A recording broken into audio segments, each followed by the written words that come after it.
Good morning, Claire here in the Pacific Northwest Puget Sound area, Grow Zone 8B. It's September, the second week of September right now, and it is a glorious day. It has been such a beautiful week to the point where I'm still using sunscreen and I've been wearing shorts and even sandals.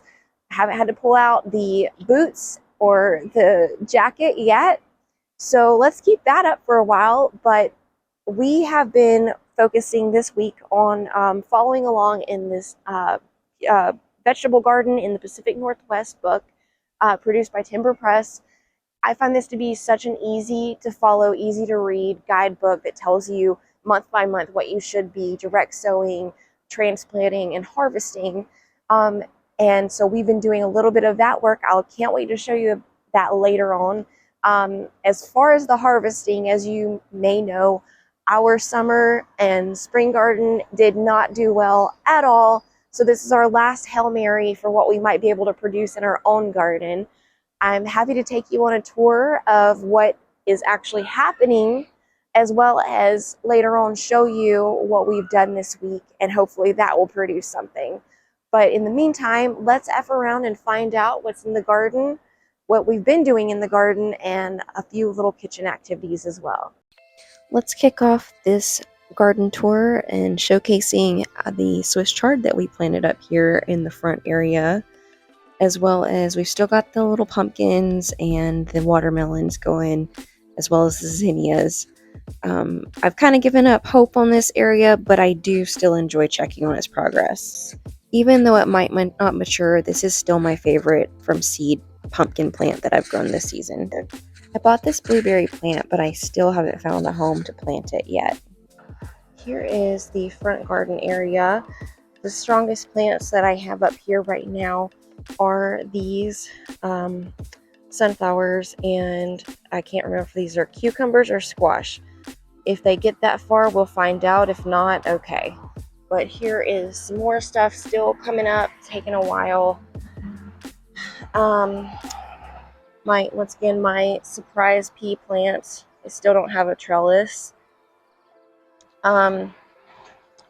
This I think was basil, but something clearly liked it already, so I'm not sure how that's gonna go. Some more sunflowers and cucumbers back there, and also back in that area. I did plant some little seeds in this area, but at this point I don't know if it's going to be just weeds or some of the leaves are already falling and kind of choking out some of the plants. Here is the area with the hollyhocks, as well as the kohlrabi. I have to be very careful when I weed this grass, because it likes to pull up the surrounding plants. But the grass is doing very well. Stay out. All right. More hollyhocks. More hollyhock growth. Here's our radishes right here, doing so well. This bunch of other stuff. I really need to get in here and thin out some of this grass.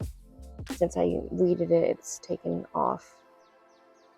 This is that pumpkin plant that I had put in the container, and it is doing very well. It already had some blossoms, so I might get a little bit of a pumpkin on there. Here are our beans. They're doing well. Got our peas back there. Got our little carrots happening right here. They're doing pretty well. And then I'm not sure if this is grass or if that's onions. I don't know. I don't want to pull it up just in case.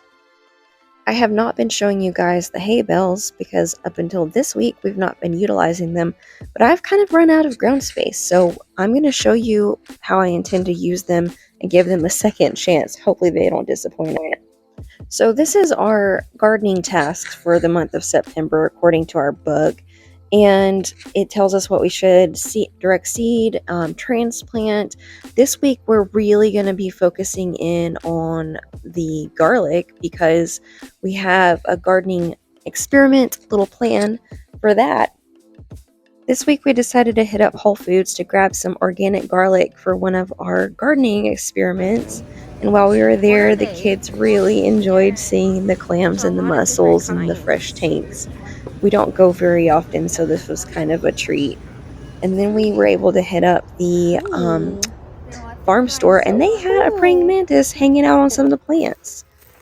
Then we were able to go to a friend's farm, and they were so graciously offered to let us pick some grapes, and that was really fun for Katana. They got to go on an impromptu brother-sister horse ride, and I know that was the highlight of their week. I wanted to share with you guys my super deal of the week that I got.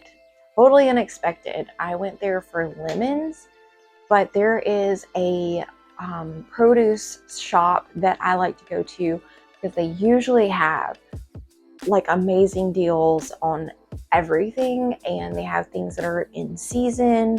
A lot of stuff is, it says local. I'm going to trust them on that. But and I got all of this food for $26. And I know right now everybody always talks about, you know, the economy and inflation, and it's real, but sometimes you have to do a little digging and you find some goodies. So for $26, I got this huge bunch of dill, and it smells so good. It definitely smells like dill. And then I got this, lost some tomatoes. Got this huge box of tomatoes, and this big bag of jalapenos. I've ordered some plastic gloves so that I can actually use them without having fire hands. And then this bag of, this big bag of onions. So y'all might be able to guess what I'm going to get up to this week. Probably going to involve some salsa. As well as we have these bags of cucumbers. So I've never made pickles before, but I thought, why not make some salsa? Why not make some pickles? Because these were like super duper cheap. Might as well experiment as well. And the reason why I went to that store is I needed some lemons. My son asked me if we could make lemonade this week. I said yes, and did not expect to find a whole shelf full of salsa supply. It's 10:45 at night. I am in my PJs, wearing my husband's hot dad summer t-shirt. But I've got these tomatoes that I've got to turn into salsa, and I know me, and I will not have enough time tomorrow, so I'm going to work on it tonight. The first thing I had to do was figure out how to peel tomatoes the easiest or most efficient way. So I had to do a little bit of Google action and found out that I needed to cut off just the very ends of the tomatoes and then take my knife and do a little crisscross action at the top. So that way the peels will come right off after I boil them for about 30 seconds, which is what I've done here. And I'm just going to plop those into that, and then we'll take the skins off. And they are coming off easy peasy lemon squeezy. So that's the way I like to do things, if at all possible. And so thanks, Google. Thanks for all the people who gave out the tips, because that actually worked. The recipe that I was using is from the Ball Book of Home Preserving, and it called for 7 cups of chopped, cored, and peeled tomatoes, so check mark on that. And then it called for 2 cups of coarsely chopped onions. Then it called for 1 cup of chopped green bell peppers. Getting out my gloves because I am not going to go through what I went through last time I dealt with jalapenos and did not follow advice. This recipe called for 8 jalapeno peppers seeded and finely chopped, so got that done without any pain this time. I'm chopping 1/2 cup of cilantro now, adding 3/4 cup of white vinegar, And then now adding a half a teaspoon of ground cumin. What you also won't see me adding in is a can of tomato paste, as well as 3 cloves of garlic. And I'm just going to stir all that around, let it simmer, let it boil, all that good stuff for about 30 minutes before I put it in the jars and process it. At the end of the night, it was about 1:30 by the time I got done making this salsa. So I forgot to show the end product. Here it is. It made about 3 3/4 pints of salsa. The recipe I used said that it should have made me about 5 pints. That's okay. I still have some tomatoes and I have a lot of jalapenos and onions and all the salsa making stuff. So I will probably make maybe another, make it a half batch and see how much that yields. Maybe I'll get another pint, maybe even 2 out of it. Okay, y'all, you should know this about me. I am not a fussy person. My yard is not going to win a most well-maintained yard award from my neighbors. What I have going on in this redneck looking backyard is I am restoring a vintage camper that you might see there. So that's looking a little messy over there. There's different tools and various things from my projects, from my husband's projects. But I've got my 2 helpers out here, quote unquote helpers. They're a lot like Chicken Little. They wanna garden, they wanna do the things, but then when it comes to the actual work, they are very quick to disappear.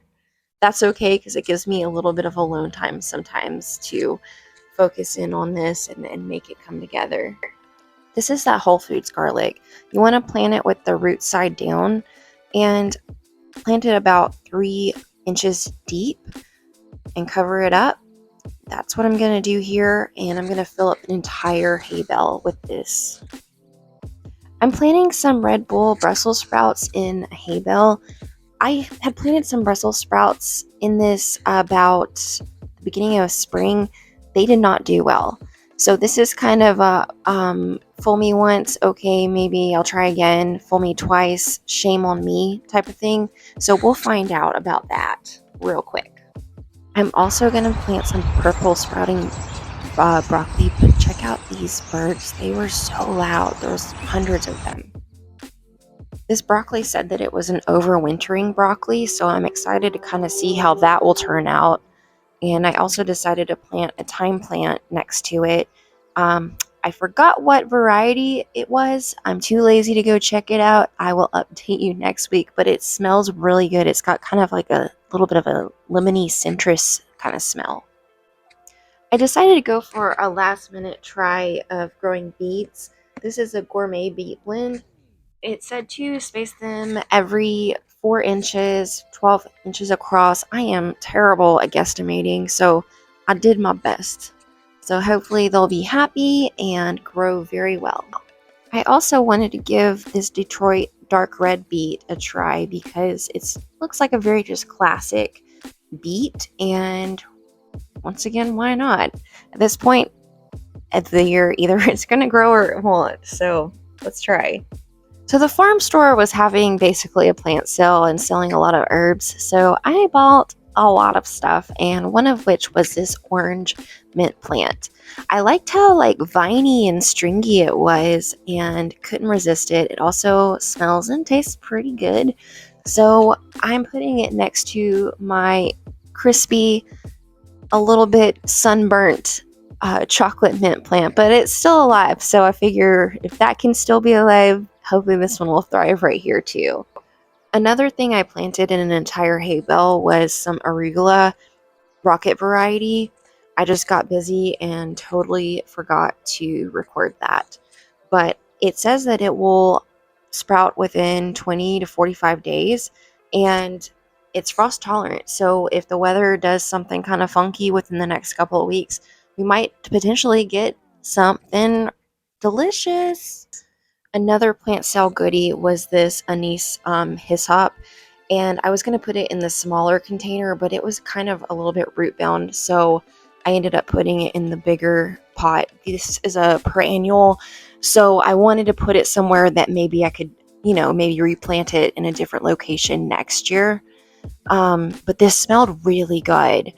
The next plant that I got was a geranium, and it is called Altar of Rose geranium. You guys, I did not know that geraniums could smell so amazing, but this one literally smells like a rose, and I have actually scandalously stroked this thing um, too often, I'm sure, but it just smells so good. I can't stop. I really hope this one comes back next year. It's also a perennial, so um, I would love to have way more of these in the plant store. All I could think of was like, oh my gosh, something smells amazing, and that's what it was. So get some of that if you come across it. And that pretty much concludes our adventures for the week, and the progress we've made in the garden and the projects we've accomplished in the kitchen. Thank you so much for joining and taking a look at that. As the season's winding down for blackberries this next week, I'm planning on getting as much of those as I can. Since I have all those jalapenos, I want to make another batch of those jalapeno blackberry jelly that I made a couple weeks ago. I feel like all my friends and family are going to get that for Christmas this year. If you have any kind of end of season, going into fall, into summer, going into fall kind of projects you're working on, I'd love to hear about it. Feel free to give me an idea of something maybe I could be looking out for to try as well. And as always, thank you so much for liking. If you've enjoyed today, please give us a like. Feel free to subscribe. And if you've really enjoyed it and think a friend or a family member would enjoy this as well, feel free to share our channel with them. You guys have a blessed week, and I'll see you next Sunday.